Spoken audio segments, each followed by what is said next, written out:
Science में पहले chapter start करने से पहले मैं आपको वेटेज बता देता हूँ कि चैप्टर वाइज वेटेज क्या रहेगा, ओके, और किस टाइप के क्वेश्चंस आपके एग्जाम्स में आएंगे। इसमें आपको टोटल 5 यूनिट रहेंगी, 1 2 5। सो जो फर्स्ट यूनिट है that is chemical substances nature and behaviour, okay. So ये जो यूनिट है first unit that is for chemistry. इसमें टोटल 5 चैप्टर्स हैं, 25 मार्क्स के लिए है, ठीक है। फिर जो सेकेंड यूनिट है that is world of living, वो आपका 23 मार्क्स का है। वर्ल्ड ऑफ लिविंग 23 मार्क्स का है। ये बायोलॉजी का यूनिट है, इसमें 4 चैप्टर्स हैं, ओके। 6 to 9 जो है वो 4 चैप्टर्स है इसमें बायोलॉजी की यूनिट में। ये टोटल 23 मार्क्स का है। ये केमिस्ट्री का 25 मार्क्स का है। उसके बाद फिजिक्स की एक यूनिट है natural phenomena. Natural phenomena total 12 marks का है। इसमें 2 चैप्टर्स हैं। जो भी फिनोमिना नेचुरली होते हैं उसके बारे में बताया, जैसे लाइट रिफ्लेक्शन एंड रिफ्रैक्शन, इसका फर्स्ट चैप्टर है। सेकंड चैप्टर है आपका human I and colourful world, okay. उसके बाद नेक्स्ट यूनिट जो है वो है आपका इफेक्ट ऑफ करंट। करंट के कौन कौन से इफेक्ट हैं, इलेक्ट्रिसिटी और magnetic effect of electric current, 2 इसके चैप्टर है और दोनों 13 मार्क्स के हैं, ठीक है। उसके बाद नेचुरल रिसोर्सेज जो है ये लास्ट यूनिट है, 5th यूनिट। इस 5th यूनिट में 2 चैप्टर फिजिक्स के हैं और 1 चैप्टर बायोलॉजी का है। जो फिजिक्स का चैप्टर है 2, वो है आपके सोर्सेज ऑफ एनर्जी और management of natural resources, 2 chapter हैं। और एक आर एनवायरनमेंट बायोलॉजी का चैप्टर है। उस बायोलॉजी के चैप्टर जो भी है वो 3 मार्क्स का है। और फिजिक्स के 2 जो चैप्टर हैं वो दोनों 2-2 मार्क्स के हैं। तो इस तरह से टोटल 80 मार्क्स का वेटेज बताया हुआ है यूनिट वाइज। अब देखते हैं हम लोग पेपर पैटर्न कैसा रहेगा आपका साइंस का। सो पेपर पैटर्न में आपका टोटल 3 सेक्शन होंगे, section A B and C. Section A B and C section होंगे, 3 सेक्शन। अब इन 3 सेक्शंस में जो फर्स्ट सेक्शन है वो आपका, उसमें 1 मार्क्स के क्वेश्चन होंगे। 1 मार्क के क्वेश्चन इस तरह से होंगे कि टोटल 14 क्वेश्चन होंगे बट 20 मार्क्स के लिए होंगे। मतलब किसी एक क्वेश्चन में सब क्वेश्चंस होंगे, ओके, किसी क्वेश्चन के सब क्वेश्चंस होंगे। तो इस तरह से टोटल 14 क्वेश्चन होंगे और सबका वेटेज टोटल मिला के 20 मार्क्स का होगा, ओके। अब ये जो क्वेश्चंस होंगे ये एमसीक्यू होंगे, वेरी शॉर्ट क्वेश्चंस हो सकते हैं, ठीक है। उसके बाद असर्शन और रीजन के क्वेश्चंस होंगे। तो आपको 1 वर्ड या फिर 1 सेंटेंस में इनको आंसर करना है। सेकंड जो सेक्शन होगा वो 3 मार्क्स का होगा। 3 मार्क्स के आपको 10 क्वेश्चंस आएंगे। 3 मार्क्स के 10 क्वेश्चन, सो 30 मार्क्स। तो ये वाला सेक्शन आपका 30 मार्क्स का है टोटल। और इसमें टोटल 10 क्वेश्चंस होंगे, ठीक है। इंटरनल चॉइस इसी में होगी। ये क्वेश्चन शॉर्ट आंसर होंगे। इनको 50 to 60 वर्ड्स में आपको लिखना है, ठीक है, 50 to 60 वर्ड्स। नेक्स्ट जो सेक्शन है वो सी सेक्शन है। उसमें आपको 5 मार्क्स के क्वेश्चंस मिलेंगे। 5 मार्क्स क्वेश्चंस को आपको 80 to 90 वर्ड्स में आंसर करना है और वो टोटल आपके पास 6 क्वेश्चन होंगे, ओके। इस तरह से ये भी आपका 30 मार्क्स का सेक्शन होगा, ठीक है। सो 30 मार्क्स और 20 मार्क्स टोटल मिला के ये 80 मार्क्स का जो पेपर पैटर्न है वो इस तरह से बनता है। साइंस का जो फर्स्ट चैप्टर है वो हम लोग चालू करेंगे इलेक्ट्रिसिटी। साइंस का ये जो चैप्टर इलेक्ट्रिसिटी, ये चैप्टर नंबर 12 है और ये 7 मार्क्स के लिए है। इसका वेटेज 7 मार्क्स का है। 1 मार्क के 2 क्वेश्चन और एक 5 मार्क का क्वेश्चन आएगा। इस तरह से इस चैप्टर का वेटेज है।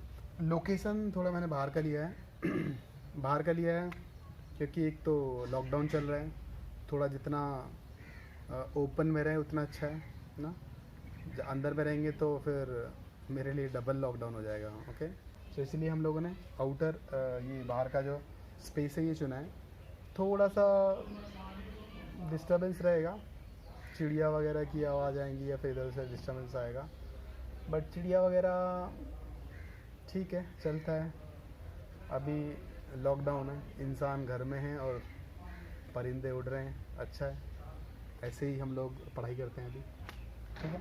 सो चैप्टर को स्टार्ट करने से पहले मैं आपको इलेक्ट्रिसिटी जो है दैट इज़ एक्चुअली हम लोग इलेक्ट्रिक करंट के बारे में पढ़ेंगे। इफेक्ट ऑफ इलेक्ट्रिक करंट आपका यूनिट का नाम भी है, तो हम लोग इलेक्ट्रिक करंट के बारे में पढ़ेंगे। अब जो इलेक्ट्रिक करंट है इसको पढ़ने से पहले हम लोग थोड़ा चार्जेस के बारे में देख लेते हैं। तो चार्जेस आपने ऑलरेडी 8th स्टैंडर्ड में पढ़ा है थोड़ा सा, ओके। चार्जेस ऑलरेडी पढ़ा है। तो इस चार्जेस में हम लोग क्या देखेंगे कि लेट सपोज आपके पास कुछ पॉजिटिव चार्ज हैं, और आपके पास कुछ नेगेटिव चार्जेस हैं, ठीक है, इस तरह से पॉजिटिव चार्ज है और कुछ आपके पास नेगेटिव चार्ज है।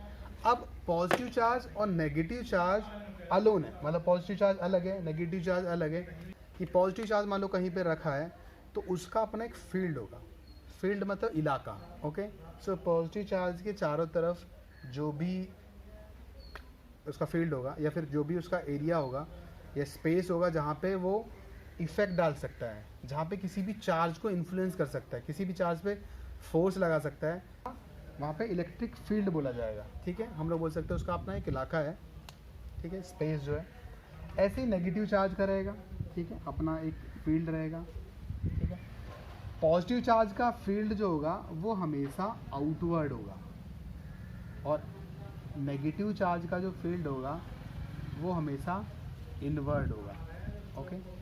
नेगेटिव चार्ज का फील्ड हमेशा इनवर्ड होगा और पॉजिटिव चार्ज का आउटवर्ड होगा। इसका मतलब क्या हुआ कि पॉजिटिव चार्ज जब होगा तो उसका इलाका बाहर की तरफ होगा, नेगेटिव चार्ज का इलाका अंदर की तरफ होगा, ठीक है। तो इस तरह से चार्जेस का अपना एक इलाका होता है। यहाँ पे किसी चार्ज को लेकर आए तो उसको रिपल कर सकता है, उसको अट्रैक्ट भी कर सकते हैं। सो इसी को इसका फील्ड बोलते हैं। तो जब चार्ज स्टेशनरी है तो उनसे कोई इलेक्ट्रिसिटी, करंट इलेक्ट्रिसिटी नहीं मिल रही है हम लोग को, बस उनसे एक फील्ड मिल रहा है जो कि किसी को अफेक्ट कर सकता है। बट अभी हम उसमें नहीं जाएंगे, हम ही समझेंगे इससे इलेक्ट्रिक करंट कैसे मिलेगा, ठीक है।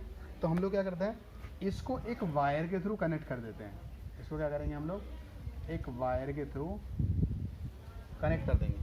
तो वायर के थ्रू कनेक्ट कर देंगे मतलब मैं एक इसके बीच में एक कंडक्टिंग वायर जो है वो ड्रॉ करता हूँ, ओके। ये कंडक्टिंग वायर है, मेटल वायर है। अब इस मेटल वायर के थ्रू क्या होगा, जब मैंने इसको ज्वाइन कर दिया तो ये एक इलेक्ट्रॉन इधर से निकल के इस पॉजिटिव चार्ज के साथ कंबाइन हो जाएगा और इसको न्यूट्रल कर देगा। कहने का मतलब क्या है कि हमारे इसमें इलेक्ट्रॉन का ट्रांसफ़र होगा नेगेटिव चार्ज बॉडी से पॉजिटिव चार्ज बॉडी की तरफ। मतलब जहाँ पे नेगेटिव चार्ज ज़्यादा है उधर से नेगेटिव चार्ज पॉजिटिव चार्ज की तरफ जाएंगे। हम बोल सकते हैं उसको इलेक्ट्रॉन हमारे मूव कर रहे हैं। तो इलेक्ट्रॉन आपने ऑलरेडी पढ़ा है, ठीक है।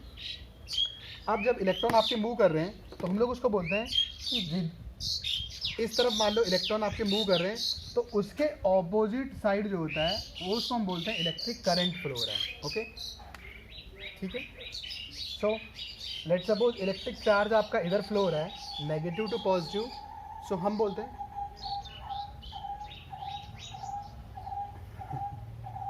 अच्छा है, बैकग्राउंड म्यूजिक मिल रहा है हम लोग को। सो नेगेटिव चार्ज जो आपका, नेगेटिव चार्ज आपका इस बॉडी से इधर इलेक्ट्रॉन ऐसे ट्रांसफर है तो उसके ऑपोजिट हम लोग करंट बोलते हैं कि उसके ऑपोजिट आपका करंट जो है वो फ्लो हो रहा है, ठीक है। जब उसके ऑपोजिट करंट फ्लो हो रहा है तो हम लोग बोल सकते हैं कि the flow of electric charge इसको इलेक्ट्रिक करंट, बिकॉज जब तक चार्ज फ्लो हो रहा है तब तक इलेक्ट्रिक करंट है, नहीं तो नहीं है। सो हम लोग बोल सकते हैं कि लेट सपोज ये इलेक्ट्रॉन भी इधर आया, इसने इसको न्यूट्रल किया, ये आया, इसने इसको न्यूट्रल किया, इसने इसको न्यूट्रल किया। सो जैसे ही सारे electrons positive, negative positive neutral हो जाएंगे तो करंट फ्लो होना बंद हो जाएगा, इलेक्ट्रॉन भी फ्लो होना बंद हो जाएगा, करंट भी फ्लो होना बंद हो जाएगा, ठीक है। तो इसका मतलब क्या है कि जब जब आपका इलेक्ट्रिक चार्ज फ्लो हो रहा है, इलेक्ट्रॉन्स आपके फ्लो हो रहे हैं, तब तब आपका इलेक्ट्रिक करंट है। जैसे ही आपका चार्जेस फ्लो होना बंद तो आपका इलेक्ट्रिक करंट भी बंद। तो हम लोग बोल सकते हैं the flow of electric charge electric current. लेकिन सिर्फ फ्लो से हम इसको डिफाइन नहीं करते, हम इसमें रेट भी लगाते, कितने फास्ट वो चार्जेस फ्लो हो रहे हैं, मतलब टाइम कितना कितने कम टाइम में कितने ज़्यादा चार्ज फ्लो हो रहे हैं, तो उस अकॉर्डिंग भी हम लोग उसको डिफाइन करते हैं। उसको इसके लिए क्या बोलेंगे हम लोग, rate of flow of electric charge is called electric current, okay. So क्या देखा हम लोगों ने, हमने देखा कि यहाँ पे इलेक्ट्रिक नेगेटिव चार्ज जो है वो फ्लो होकर आ रहा था और पॉजिटिव चार्ज के साथ कंबाइन हो रहा था, जिसकी वजह से इलेक्ट्रॉन्स एक जगह से दूसरी जगह फ्लो हो रहे थे और उन इलेक्ट्रॉन्स के फ्लो को ही हम इलेक्ट्रिक करंट बोला हमने। तो उसको डिफाइन किया था rate of flow of electric charge, कितनी फास्ट आपके इलेक्ट्रॉन्स फ्लो होते हैं उसी रेट को हम बोलते हैं इलेक्ट्रिक करंट। अब इसमें देखने वाली ये बात है कि इलेक्ट्रॉन तो इधर फ्लो हो रहे हैं बट आपका जो करंट है वो इस पॉजिटिव टू नेगेटिव फ्लो हो रहा है। तो क्यों, क्योंकि हम लोगों ने जब इलेक्ट्रिसिटी फाइंड आउट हुई, इलेक्ट्रिक करंट के बारे में फाइंड आउट हुआ, तो हम लोगों ने माना कि पॉजिटिव से नेगेटिव की तरफ इलेक्ट्रिक करंट फ्लो होता है, उसके बाद इलेक्ट्रॉन्स फाइंड आउट हुए, या बोल सकते हैं इलेक्ट्रॉन्स उसके बाद मिले।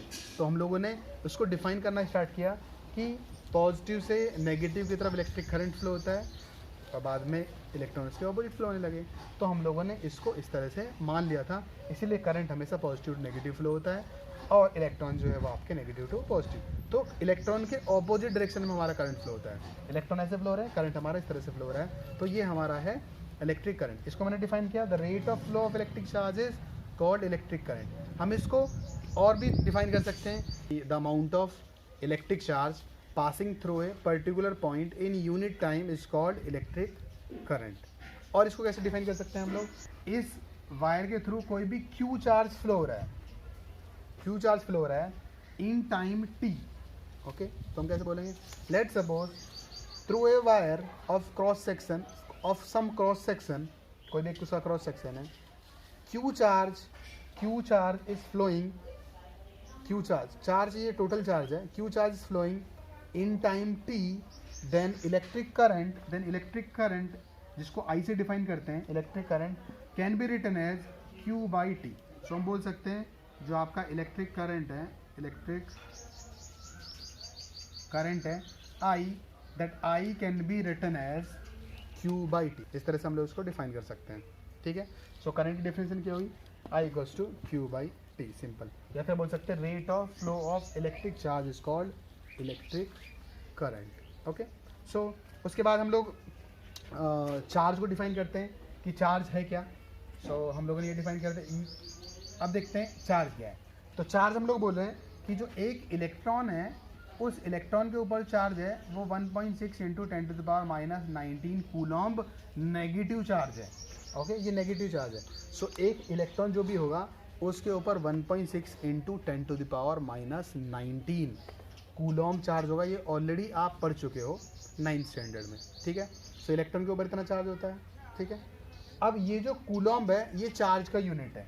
सो हम बोल सकते हैं unit of charge is coulomb, उसको सी से रिप्रेजेंट करते हैं, ठीक है, सी से, मतलब इस क्यू का जो यूनिट है वो कूलॉम्ब है, ठीक है।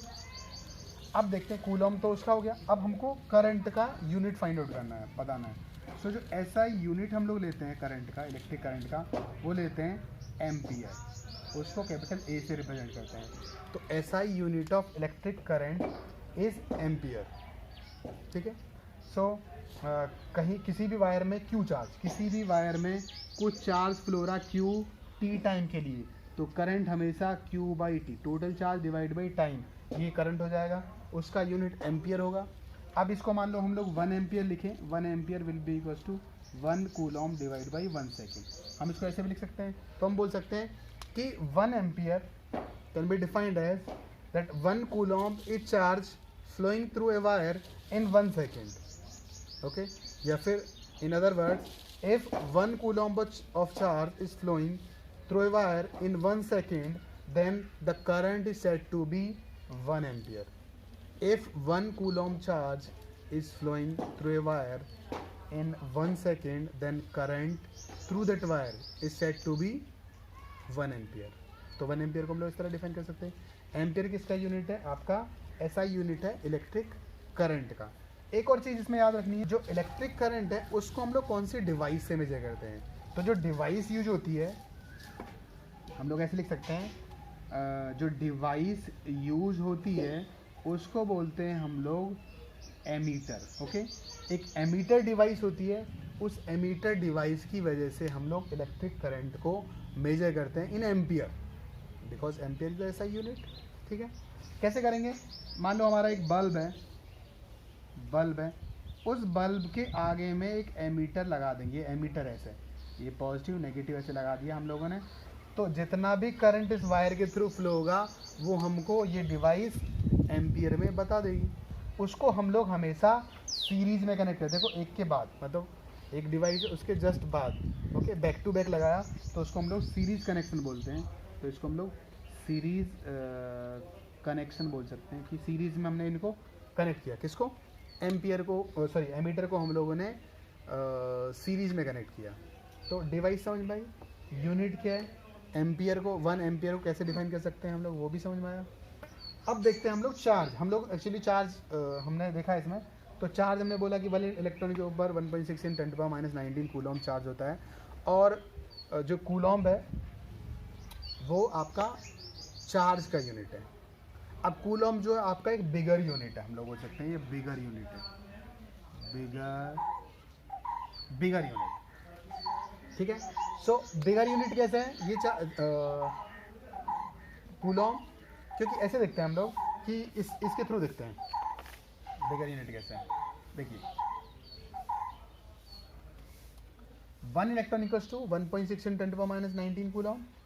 सो हम लोग इसमें मान लो निकालें कि 1 कूलॉम्ब इक्वल्स टू, तो ये 1 अपॉन ये नीचे आ जाएगा, तो 1.6 × 10⁻⁹ will be equals to 1 coulomb. तो 1 coulomb equals to 1 upon 1.6 × 10⁻⁹ electron. इसको जब सॉल्व करेंगे 10⁻⁹ ऊपर जाएगा तो +19 होगा। इसको सॉल्व करके देखो आप, तो ये क्या हो जाएगा आपका 10 × 10⁻18, 10⁻19 -19 ऊपर गया 10⁻+19, 10 को मैंने अलग किया तो 10⁻18 लिख सकता हूँ, और डिवाइड बाई 1.6 है, तो ये 1 कूलॉम्ब मैंने बताया। अब 1 कूलॉम्ब बताया तो इसका मतलब क्या हुआ कि मान लो मैं इसमें लिखूँ कि 1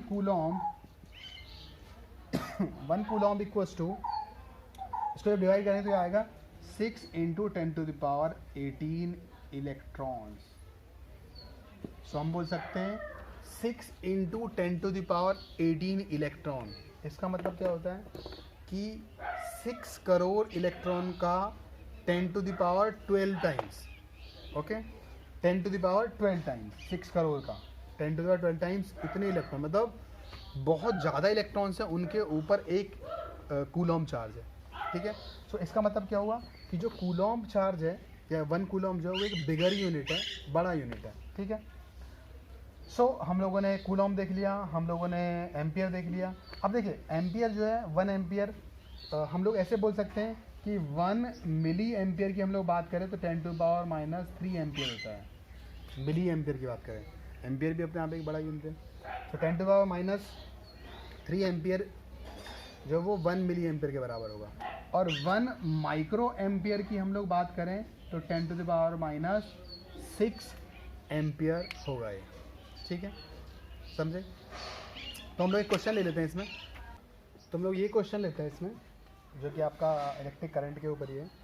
सो क्वेश्चन क्या है, a current of 0.5 ampere, okay, unit of electric current is drawn by a filament of electric bulb for 10 minutes. Find the amount of electric charge that flows through the circuit. हम लोग ऐसे बोल सकते हैं कि ऐसे बोला है कि ये एक बल्ब है, ये बल्ब है, इस बल्ब से 0.5 एम्पियर का करंट फ्लो हो रहा है 10 मिनट्स के लिए, 10 मिनट्स के लिए। तो बोला है कि find the amount of electric charge बताओ, ठीक है, इलेक्ट्रिक चार्ज बताओ मतलब क्यू बताओ, क्यू फाइंड आउट करो, ठीक है। तो हम लोग क्या लिखेंगे, I will be equals to Q/T, हमारे पास फॉर्मूला है। अब हमको फाइंड आउट करना है Q, so Q can be written as I × T। So Q निकालना हमको, आई कितना आपका current is 0.5 ampere, okay, into time. अभी टाइम आपको दिया मिनट्स, 10 मिनट्स, तो आपको क्या करना पड़ेगा, जो टाइम है उस टाइम को आपको सेकंड में कन्वर्ट करना पड़ेगा। तो हम लोग लिखेंगे the time will be equals to 10 × 60, तो दिस विल बी और 600 सेकेंड, एक मिनट में 60 सेकेंड, तो टोटल 600 सेकेंड टाइम हो गया, ठीक है। मिनट को हमने सेकेंड में कन्वर्ट कर लिया। अब इन सेकेंड को हम लोग टी की जगह पे रख देंगे, तो हमारा पास आएगा 600 सेकेंड। अब इसको इससे मल्टीप्लाई करेंगे तो हमारा आ जाएगा 300 कूलॉम्ब। सो इन केस आपका 0.5 एम्पियर करंट 10 मिनट्स के लिए फ्लो हो रहा है तो 300 कूलॉम्ब चार्ज ही फ्लो होगा। अभी एक और क्वेश्चन ले लेते हैं। सो हम लोग नेक्स्ट क्वेश्चन ले लेते हैं, इंटेक्स क्वेश्चन है। सो इंटेक्स क्वेश्चन में क्या बोल रहा है कि what does an electric circuit means, okay, what is an electric circuit. तो कई तरह से क्वेश्चन आता है इलेक्ट्रिक सर्किट क्या होता है। सो इलेक्ट्रिक सर्किट को हम लोग इस तरह से समझ सकते हैं कि कोई भी कंटिन्यूस पाथ होगा ना, वायर का कोई भी कंटिन्यूस पाथ होगा, ये एक क्लोज्ड पाथ होगा जिसके थ्रू करंट फ्लो हो सकता है, वही आपका इलेक्ट्रिक सर्किट है, ओके। आपके हाउस होल्ड में आपके हाउस होल्ड में जो कंटिन्यूस पाथ, आपने फ़ैन चलाना है तो फ़ैन का जब स्विच आप ऑन करेंगे तो स्विच ऑन करते ही उसका सर्किट कंप्लीट हो जाएगा और फ़ैन के थ्रू इलेक्ट्रिसिटी फ्लो होना चालू हो जाएगी। तो फ़ैन के थ्रू इलेक्ट्रिसिटी फ्लो होना चालू है तो सर्किट कंप्लीट, तो वही आपका इलेक्ट्रिक सर्किट है। Close and continuous path, close and continuous path for electric current is called electric circuit. Okay, अब इलेक्ट्रिक सर्किट में क्या क्या हो सकता है?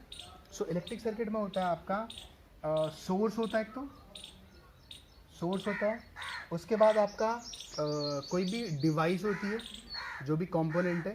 ओके, हम लोग बोल सकते हैं कि आपका इलेक्ट्रिक कंपोनेंट हो सकता है या इलेक्ट्रिक डिवाइस हो सकती है, इलेक्ट्रिक डिवाइस हो सकती है, सोर्स हो सकता है, एक की हो सकती है जिसको हम स्विच बोलते हैं, स्विच ऑन या ऑफ जो करते हैं हम लोग उसको की बोलते हैं हम लोग। सोर्स हो सकता है, इलेक्ट्रिक सोर्स है, इलेक्ट्रिक डिवाइस है, की है और वायर है। इन सबको मिला के आपका इलेक्ट्रिक जो सर्किट है वो बनता है। तो मैं एक सिंपल सा बना देता हूँ कि वायर है, इसको सोर्स से कनेक्ट किया। सोर्स क्या है यहाँ पे? बैटरी। ओके, सोर्स क्या है यहाँ पे? बैटरी। और यहाँ पे एक बल्ब है, ये बल्ब है ऐसे, और यहाँ पे की लगा दो, ये आपका की हो गया, की।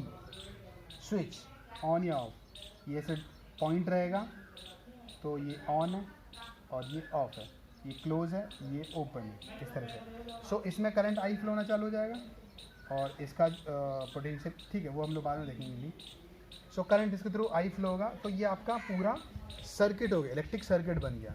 ठीक है, तो इलेक्ट्रिक सर्किट को हम लोग इस तरह से डिफाइन कर सकते हैं। और इसको टिपिकल बनाऊँ तो हम लोग ऐसे बना सकते हैं कि मान लो आपने इसमें एक बल्ब कनेक्ट किया, फिर उसके बाद कोई भी एक और डिवाइस लगा दी, इसको मैं आगे बताऊंगा क्या होता है।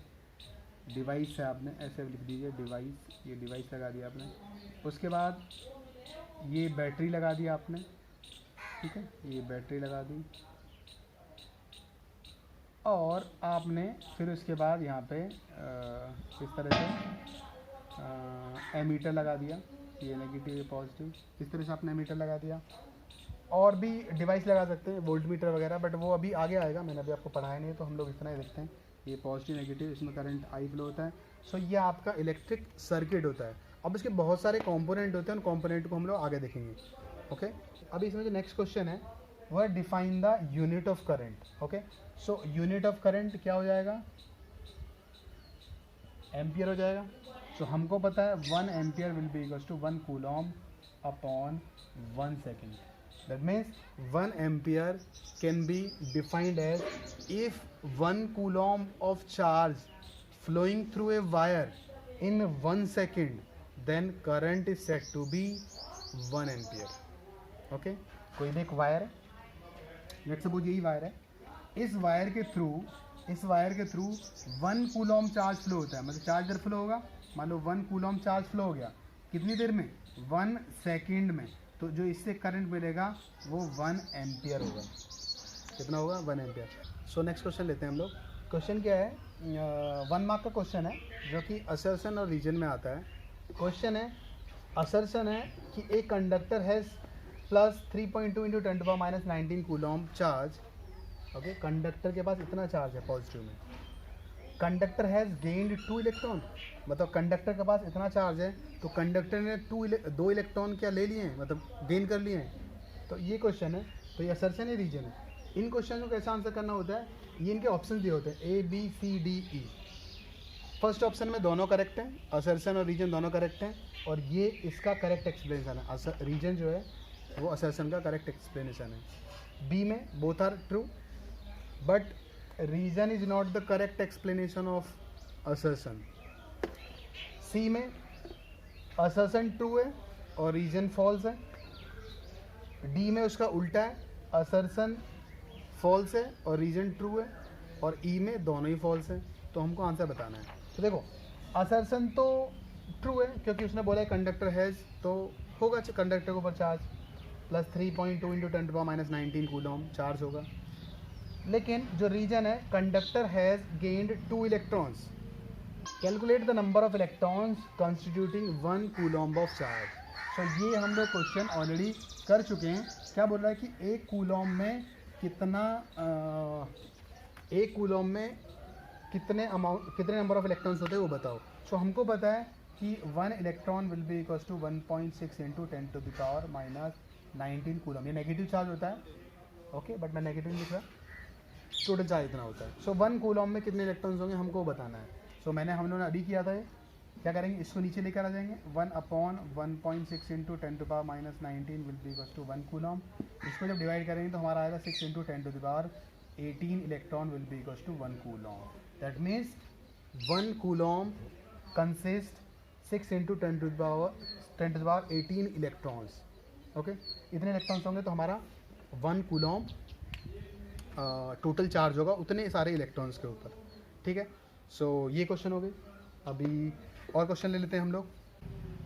Conductor has gained 2 electron. तो इस केस में ये क्या बोला है, कंडक्टर ने 2 इलेक्ट्रॉन गेन कर लिए। अब कंडक्टर 2 इलेक्ट्रॉन गेन करता है तो इलेक्ट्रॉन के ऊपर कौन सा चार्ज होता है, नेगेटिव चार्ज। तो ये पॉजिटिव चार्ज नहीं होता, ये नेगेटिव चार्ज होता। तो जब उसने पॉजिटिव चार्ज गेन किया है तो इलेक्ट्रॉन गेन नहीं कर सकता, उसके पास है, तो उसने 2 इलेक्ट्रॉन गेन नहीं किए, उसने 2 इलेक्ट्रॉन लूज किए होंगे, तभी तो पॉजिटिव चार्ज आया इतना। ओके, 2 इलेक्ट्रॉन के बराबर पॉजिटिव चार्ज है। सो ये चार्ज जो है पॉजिटिव है, तो उसने 2 इलेक्ट्रॉन लूज किए तभी तो पॉजिटिव चार्ज आया। तो ऑप्शन इसका सी होगा कि ये ट्रू है और ये इसका फॉल्स है। ठीक है, सही हो गया। अभी हम लोग देखते हैं नेक्स्ट वाला टॉपिक। सो जो नेक्स्ट टॉपिक है वो है हमारा electric potential and potential difference. Okay, electric potential difference के बारे में समझते हैं। सो ये इसकी डेफिनेशन पे हम लोग बाद में आएंगे, पहले समझ लेते हैं होता क्या है। ओके, इलेक्ट्रिक पोटेंशियल, या फिर हम उसको सिंपली पोटेंशियल ही बोल देते हैं, या फिर पोटेंशियल डिफरेंस हमने बोल दिया, तो एक्चुअल में होता क्या है। तो देखो कि हमारे लेट सपोज सर्किट है, अभी वायर है आपके पास। इस वायर में, ये जो वायर है, इस वायर में करंट फ्लो कराना है, ये करंट फ्लो होना है। हमने कुछ भी हमने कनेक्ट किया तो करंट फ्लो होगा, सर्किट कंप्लीट करें करंट फ्लो होगा। तो करंट फ्लो कराने के लिए इलेक्ट्रॉन्स फ्लो होने चाहिए। करंट फ्लो होने के लिए क्या होने चाहिए, इलेक्ट्रॉन्स फ्लो होने चाहिए। तो इलेक्ट्रॉन्स तो बेसिकली फ्लो नहीं हो रहे हैं, क्योंकि इलेक्ट्रॉन्स तो वायर में होते ही है ना। लेट सपोज ये वायर है, ये वायर है। अब इस वायर में इलेक्ट्रॉन्स जो हैं, ये इलेक्ट्रॉन्स हैं, ये इलेक्ट्रॉन्स हैं, ये इलेक्ट्रॉन्स हैं, ये भी इलेक्ट्रॉन्स हैं। तो ये सारे इलेक्ट्रॉन्स हैं, बट ये जो इलेक्ट्रॉन्स हैं ये रैंडम डायरेक्शन में मूव करते हैं। कोई इधर मूव कर रहा है, कोई इधर मूव कर रहा है, कोई ऊपर मूव कर रहा है, कोई नीचे मूव कर रहा है, कोई इधर मूव कर रहा है। तो रैंडम डायरेक्शन में इलेक्ट्रॉन मूव करते हैं कंडक्टर के अंदर। कोई भी कंडक्टर है उसके अंदर इलेक्ट्रॉन होने ही होने हैं। ओके, मेटल है, फ्री इलेक्ट्रॉन्स होंगे ही होंगे। ओके, आउटर सेल से जो बाहर निकल जाते हैं उन्हीं को फ्री इलेक्ट्रॉन्स बोलते हैं ना। तो फ्री इलेक्ट्रॉन्स आपके कंडक्टर में ऐसे रैंडमली घूमते रहेंगे। अब ये जो फ्री इलेक्ट्रॉन्स है यही इलेक्ट्रिक चार्ज, यही फ्लो होते हैं और इसी की वजह से करंट जो है आपका फ्लो होता है। तो ये जो फ्री इलेक्ट्रॉन्स हैं ये रैंडमली मूव कर रहे हैं। ओके, ये रैंडमली घूम रहे हैं। दोनों पॉइंट जो इनके बीच में एक पोटेंशियल का डिफरेंस होना चाहिए, या फिर बोल सकते हैं हम लोग एक प्रेशर डिफरेंस होना चाहिए। तो जब प्रेशर डिफरेंस होगा तभी इलेक्ट्रॉन आपका एक पॉइंट से दूसरे पॉइंट की तरफ मूव करेगा, अदरवाइज तो नहीं मूव करेगा। अदरवाइज तो ऐसे ही रैंडमली घूमता रहेगा और इसका नेट जो स्पीड है इन इलेक्ट्रॉन्स की वो ज़ीरो है, नेट स्पीड। बिकॉज एक इधर जा रहा है तो एक इधर जा रहा है, एक नीचे जा रहा है, एक ऊपर जा रहा है, सब रैंडमली डायरेक्शन में मूव कर रहे हैं। सो एक दूसरे को ये कैंसिल आउट कर रहे हैं और नेट रिजल्ट ज़ीरो आ रहा है। मतलब कोई इलेक्ट्रॉन का मूवमेंट नहीं है, क्योंकि इलेक्ट्रॉन का मूवमेंट हो जाएगा तो रखे रखे वायर में, कंडक्टर में करंट फ्लो हो जाएगा। ऐसा तो होता नहीं है। सो इलेक्ट्रॉन को एक ही डायरेक्शन मूव कराने के लिए हमको एक प्रेशर डिफरेंस चाहिए। उस प्रेशर डिफरेंस को ही हम बोलते हैं पोटेंशियल डिफरेंस। ओके, जो चाहिए। तो वो जो पोटेंशियल डिफरेंस जब तक नहीं होगा तब तक इलेक्ट्रॉन्स एक डायरेक्शन ऐसे फ्लो नहीं होंगे, एक डायरेक्शन में फ्लो नहीं होंगे। तो उस पोटेंशियल डिफरेंस को क्रिएट करने के लिए हम लोग क्या करते हैं कि इस सर्किट में हम लोग एक बैटरी या फिर सेल लगाते हैं। हम बोल सकते हैं बैटरी या फिर सेल हम लोग लगाते हैं, ये पॉजिटिव नेगेटिव है। सो इस बैटरी ये सेल की वजह से ये जो इलेक्ट्रॉन्स हैं, ये इलेक्ट्रॉन्स इधर से फ्लो होना चालू हो जाते हैं, इलेक्ट्रॉन्स ऐसे फ्लो होना चालू हो जाते हैं इस बैटरी की वजह से। ओके, यहाँ पे बीच में एक बल्ब भी होगा ऐसे। तो किसी भी वायर में इलेक्ट्रॉन को मूव कराने के लिए जो भी प्रेशर का जो डिफरेंस है वही उसका पोटेंशियल डिफरेंस होता है। तो पोटेंशियल डिफरेंस बैटरी या फिर कोई एक सेल हो उसकी वजह से हम लोग क्रिएट कर सकते हैं। जब हम लोग बैटरी और सेल लगाएंगे तो इलेक्ट्रॉन जो है अपना मूव करना चालू हो जाएंगे। ठीक है, जैसे ही इलेक्ट्रॉन मूव करना चालू हो जाएंगे तो हम बोल सकते हैं इस वायर में करंट फ्लो हो रहा है। ओके, करंट तभी फ्लो होगा जब इलेक्ट्रॉन फ्लो होंगे। अब हम लोग ऐसे बोल सकते हैं कि लेट सपोज आपका एक बैटरी ऐसे कनेक्टेड है, कनेक्टेड नहीं मतलब इस तरह से बैटरी है, तो बैटरी के टर्मिनल के बीच में भी एक पोटेंशियल डिफरेंस होगा। देखो आपने एक बैटरी ले ली और आप इनके बीच का एक डिफरेंस मेजर करोगे तो इनके बीच में एक प्रेशर डिफरेंस होगा दोनों टर्मिनल में, मतलब दोनों टर्मिनल के बीच में एक पोटेंशियल डिफरेंस होगा।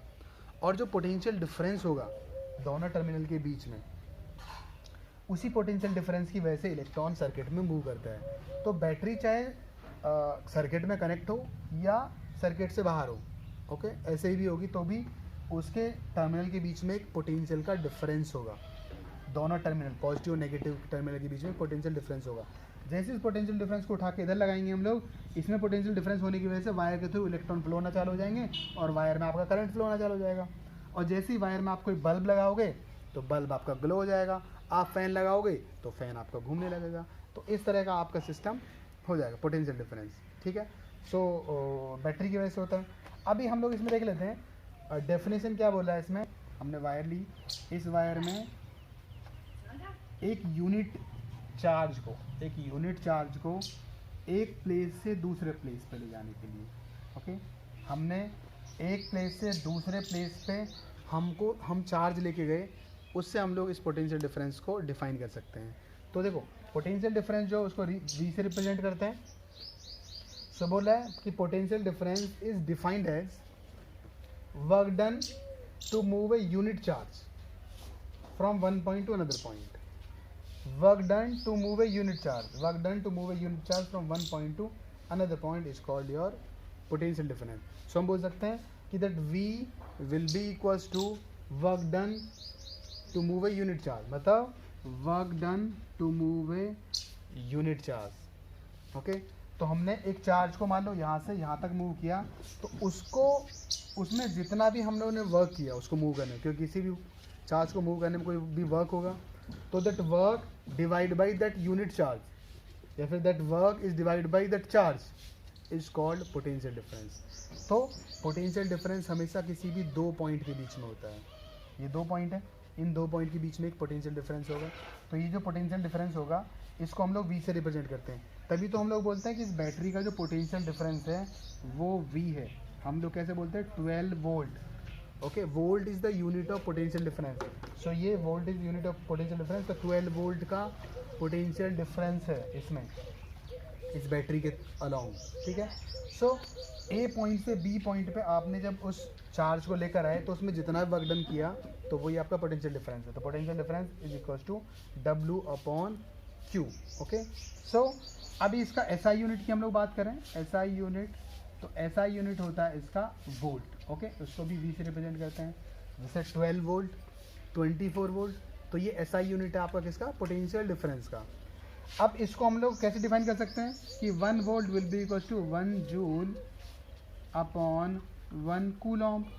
ऐसे हम लोग डिफाइन कर सकते हैं ना इसको। तो बोल सकते हैं कि 1 volt potential difference is defined as when 1 coulomb, when 1 joule of work is done to move a 1 coulomb charge. Okay, 1 joule work हम लोग कर रहे हैं 1 कूलॉम चार्ज को एक प्लेस से दूसरे प्लेस पर मूव करने के लिए। तो जो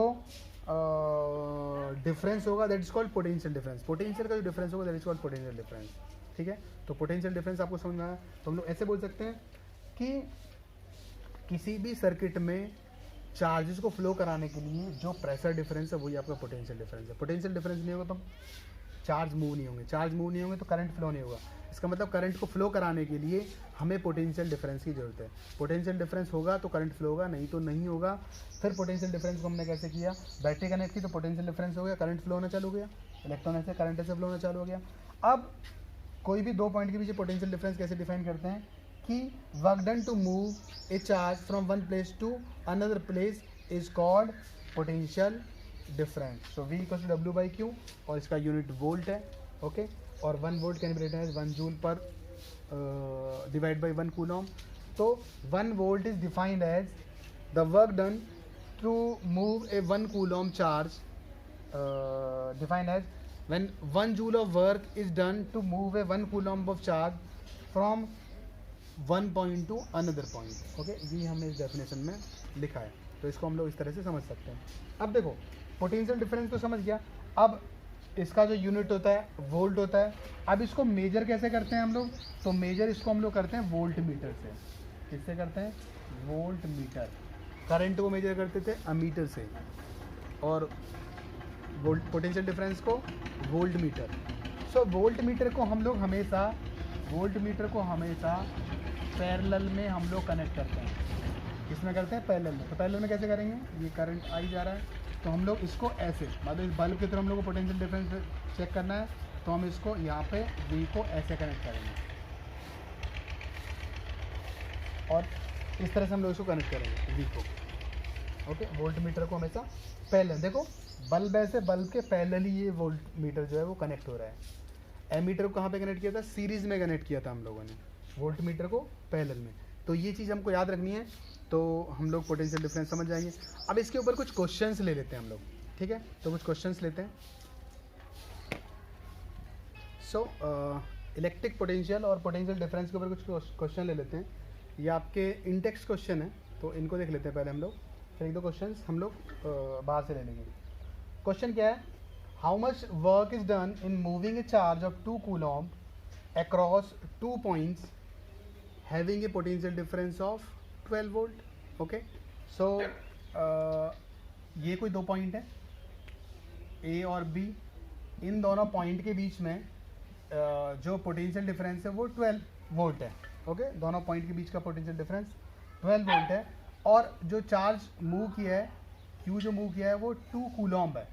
सो बोला how much work is done, कितना, मतलब इस 2 कूलॉम्ब चार्ज को इस पॉइंट से इस पॉइंट पर ले जाने के लिए कितना वर्क करना पड़ेगा, कितना वर्क करना पड़ेगा, तो उसको हम लोगों को देखना है।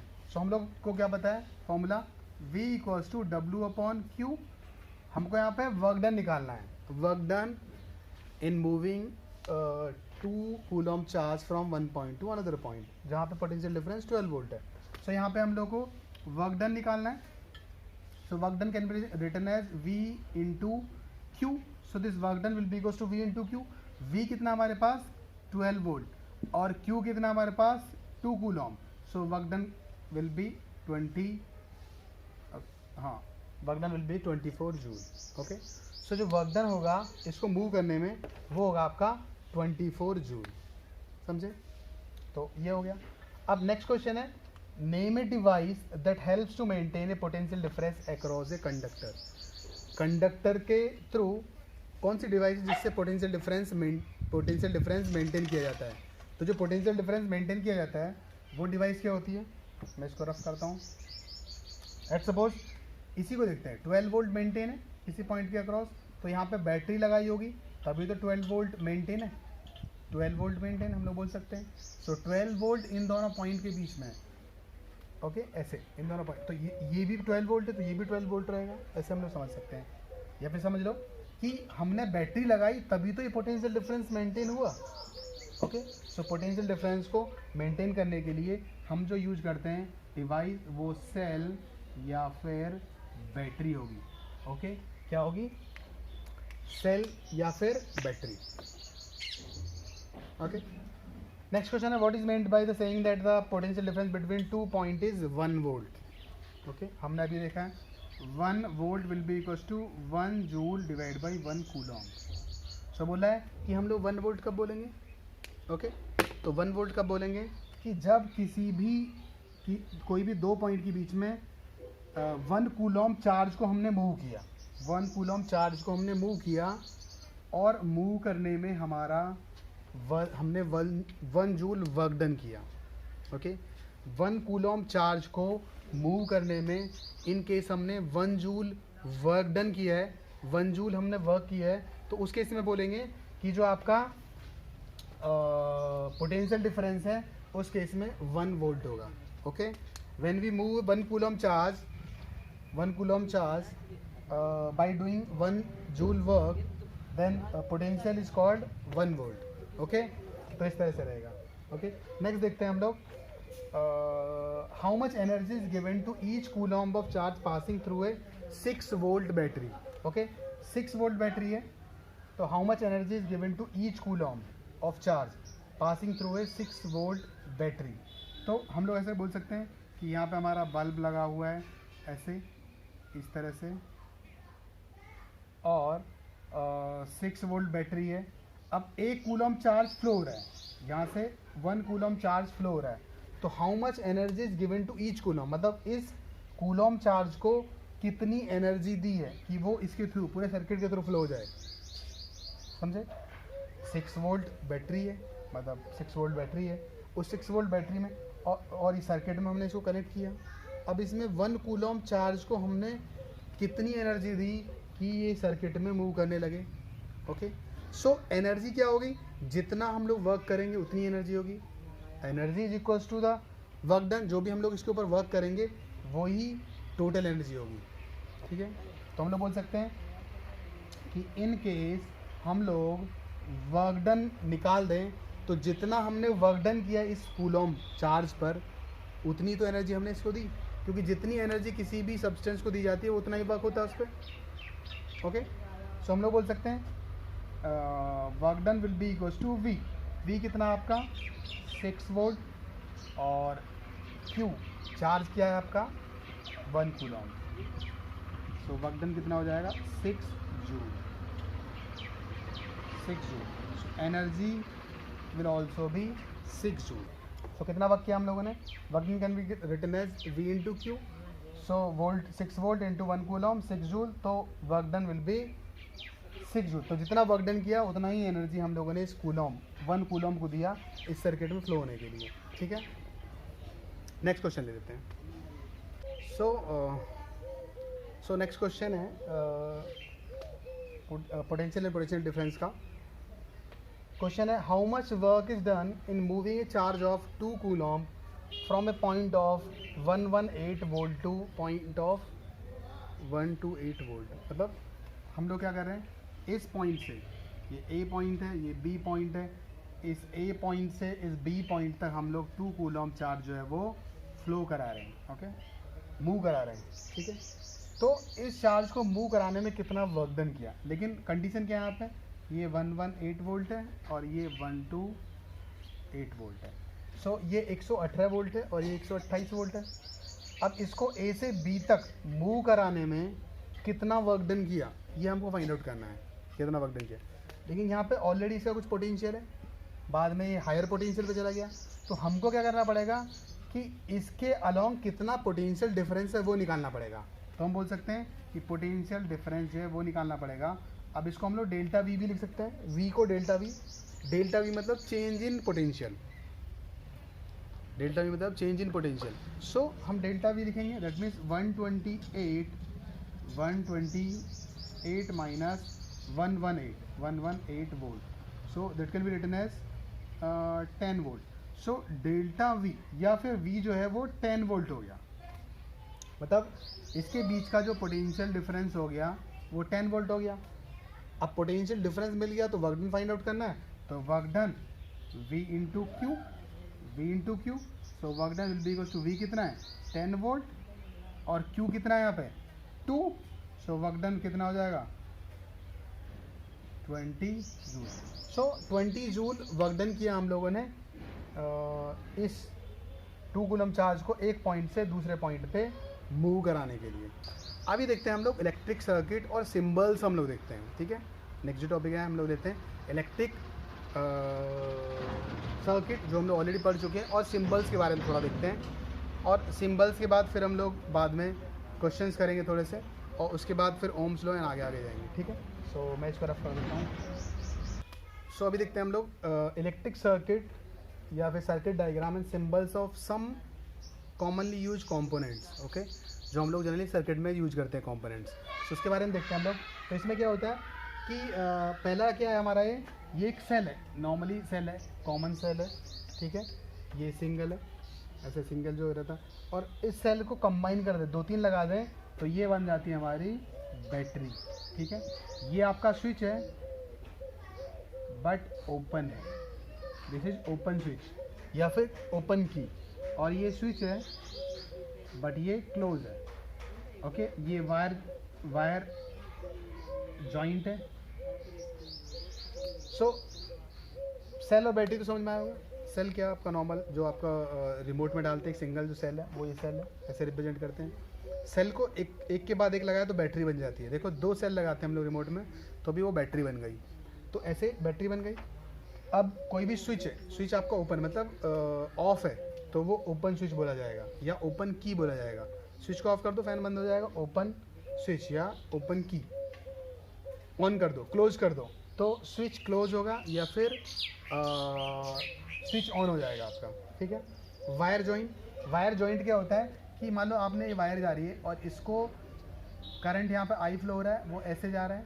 अब मान लो थोड़ा करंट इधर भी ले जाना है तो इसको यहाँ पे ज्वाइन कर दो, तो ये वाला जॉइंट जो है, ये वाला जॉइंट यहाँ पे दिखाया है, ठीक है, सही दिखाया है।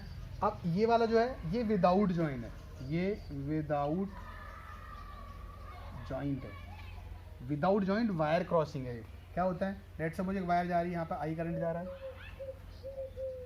अभी आपको क्या करना है, एक वायर उधर ऐसे ले जानी है, लेकिन मान लो आपने ऐसे लेके गए तो लगेगा ये ज्वाइन हो गई है, ओके। आपको विदाउट ज्वाइनिंग ले जानी है तो क्या करेंगे हम लोग, हमारी वायर तो यहाँ पर है, हम लोग उसको ऐसे बना देंगे, तो इसका मतलब ये वायर इससे ज्वाइन नहीं है, इसके ऊपर से निकली है, दोनों एक दूसरे के बीच में इंसुलेशन है, दोनों के बीच में, ठीक है। इस तरह से हम लोग दिखा सकते हैं इसको।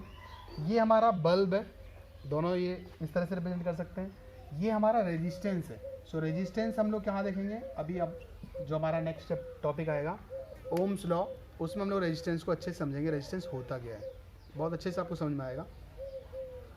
ये आपका रियोस्टेट है, रियोस्टेट मतलब आपका वेरिएबल रेजिस्टेंस, ओके। जो फैन में आपका रेगुलेटर्स होते हैं तो उसमें क्या होता है, वेरिएबल रेजिस्टेंस रहता है। हम लोग उसको नॉब को जब टर्न करते हैं तो फैन स्लो या फास्ट हो जाता है, तो वो आपका वेरिएबल रेजिस्टेंस है, मतलब रेजिस्टेंस को आप कम या ज़्यादा कर रहे हैं।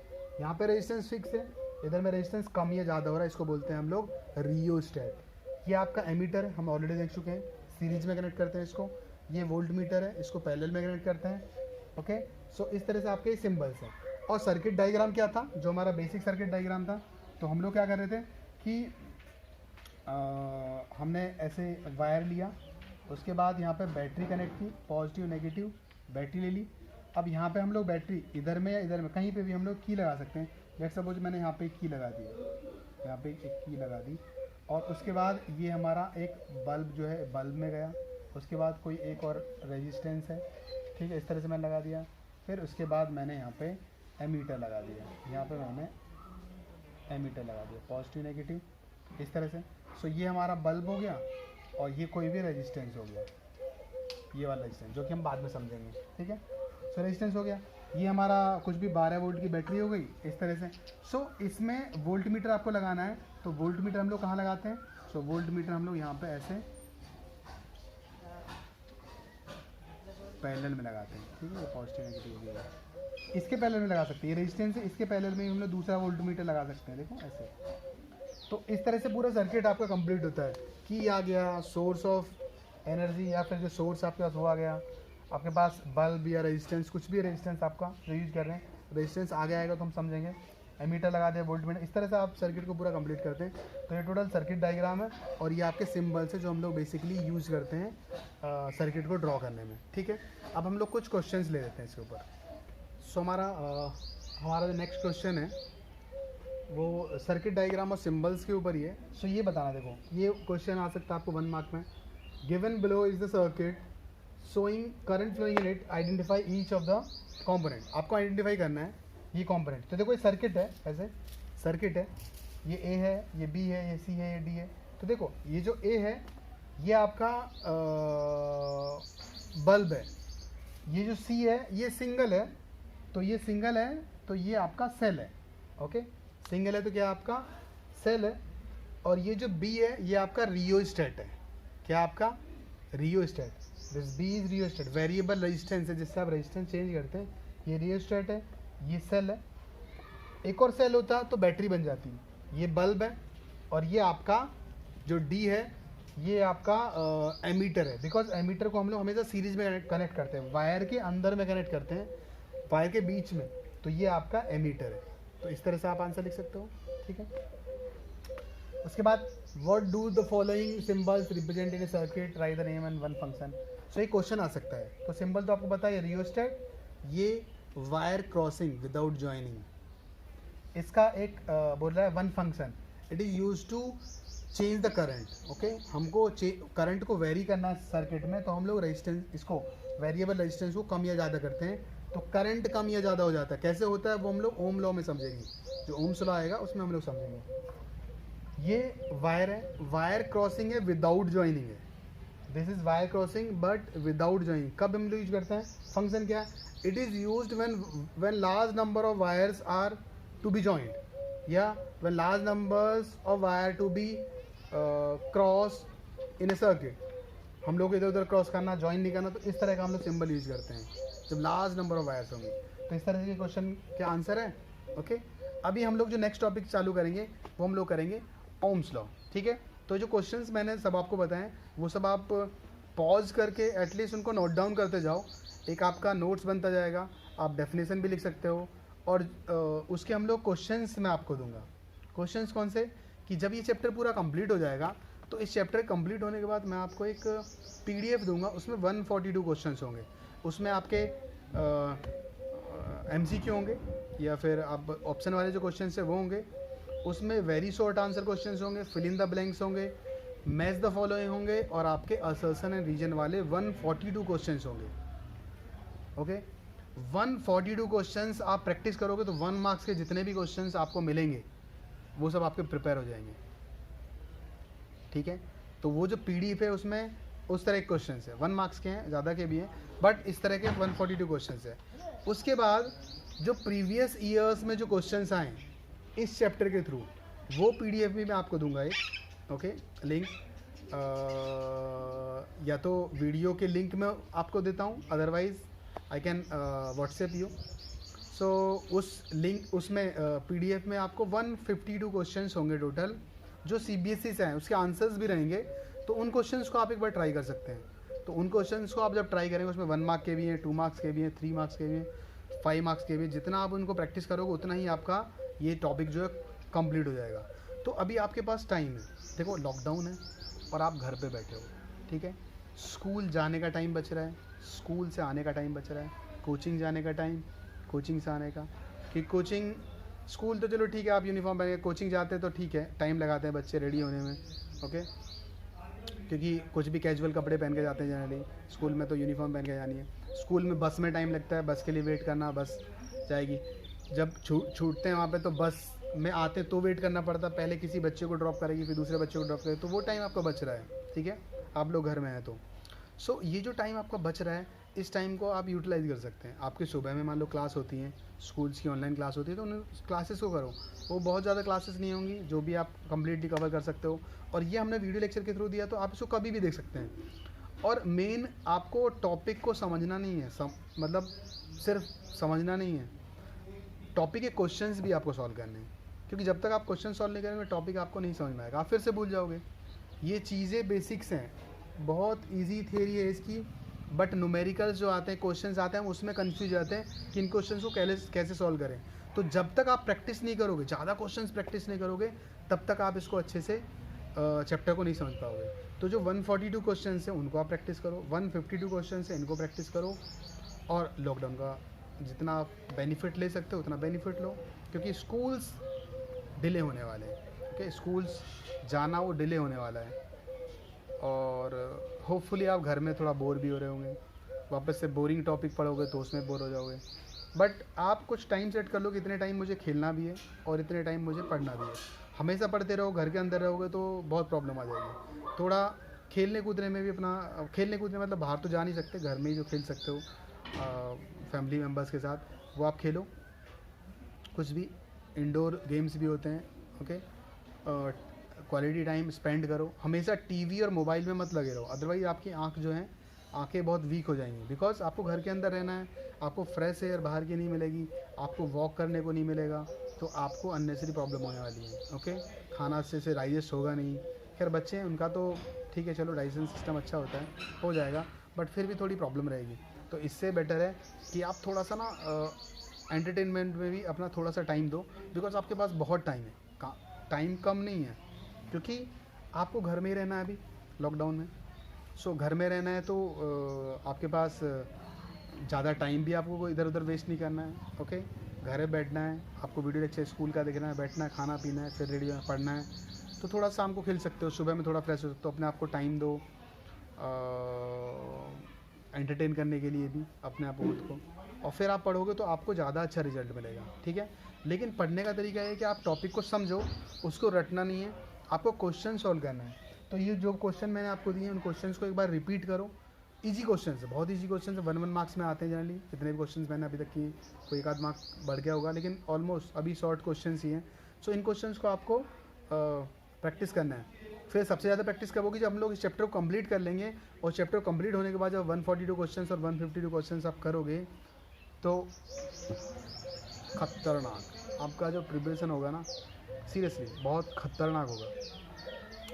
फिर आपके पास कोई ऐसा क्वेश्चन नहीं बचेगा जो आप ना कर पाओ, लेकिन आपको सिंसियरली वो करना है, ओके। सारे क्वेश्चंस आपको सिंसियरली लगाने हैं, और बहुत सारे क्वेश्चंस तो रिपीट भी होंगे, तो आपको इंटरेस्ट आएगा। क्योंकि इंटरेस्ट आएगा क्योंकि जब आपसे क्वेश्चन होते हैं तो आपको पढ़ने में इंटरेस्ट आता है, क्वेश्चन नहीं होते तो फिर कंटाला आता है, हाँ, बोरिंग लगता है, कोई भी सब्जेक्ट हो।